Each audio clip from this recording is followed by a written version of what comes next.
Bonjour et bienvenue à la troisième vidéo du chapitre Le triangle rectangle du programme de troisième. Dans cette vidéo, nous allons préparer l'apprentissage de la trigonométrie qui viendra dans la vidéo suivante, en rappelant et en complétant le vocabulaire du triangle rectangle. Alors commençons par rappeler quelques évidences. Essayez de compléter cette phrase. Mettez la pause et allez-y.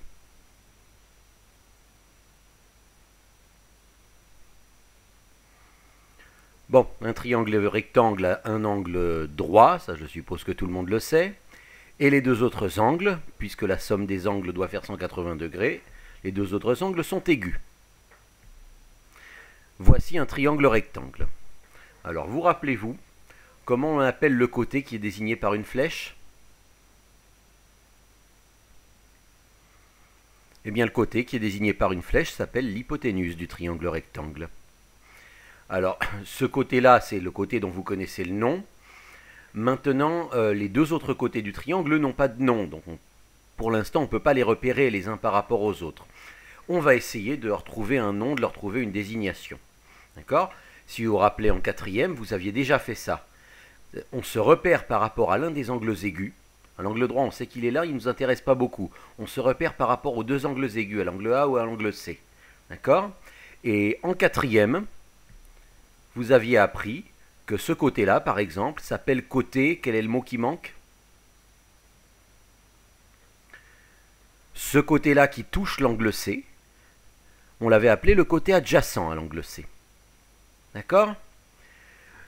Donc on le repère par le fait que c'est le côté perpendiculaire qui touche l'angle C, on appelle ça adjacent à l'angle C. On aurait pu aussi repérer ce côté-là en disant c'est celui qui est en face de l'angle A. Alors en face, en langage mathématique, ça se dit opposé. Donc le même côté BC peut aussi être appelé côté opposé à l'angle A, parce qu'il est en face de l'angle A, il ne le touche pas. En reprenant ces mêmes dénominations, complétez les deux noms possibles du côté qui manque.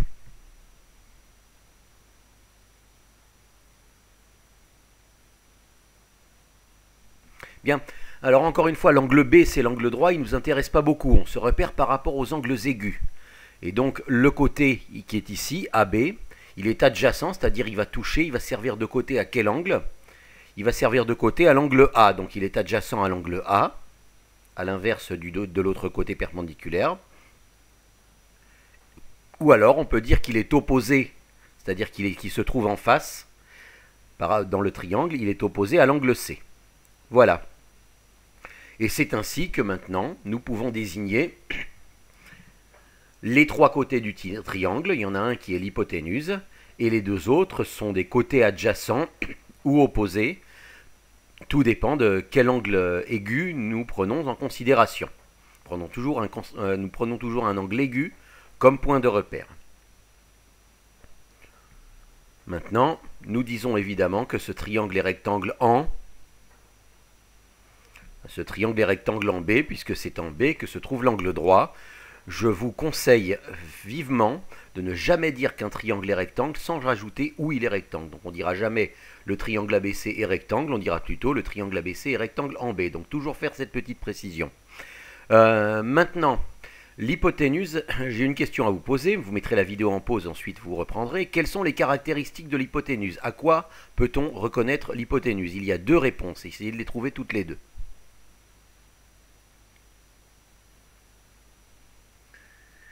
Bien, ces deux réponses sont très importantes parce qu'on va beaucoup s'en servir quand dans les vidéos suivantes on va faire de la trigonométrie. Bon, l'hypoténuse, c'est soit le côté qui est en face de l'angle droit, le côté qui est opposé à l'angle droit, soit c'est le plus long des côtés. Vous avez vu ça dans le théorème de Pythagore. Lorsqu'on ne connaît pas les longueurs des trois côtés du triangle, on ne peut pas savoir lequel est le plus long, donc on repère l'hypoténuse au fait qu'elle est opposée à l'angle droit. D'accord ?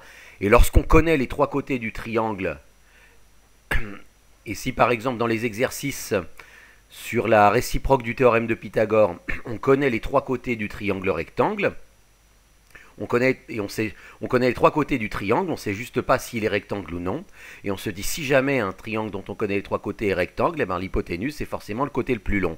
Donc rien qu'avec ce que vous aviez déjà vu d'avant, les deux définitions de l'hypoténuse sont utiles à retenir et servent. Voilà pour le vocabulaire du triangle rectangle. La prochaine vidéo, on va se servir de ce vocabulaire pour faire de la trigonométrie. Au revoir.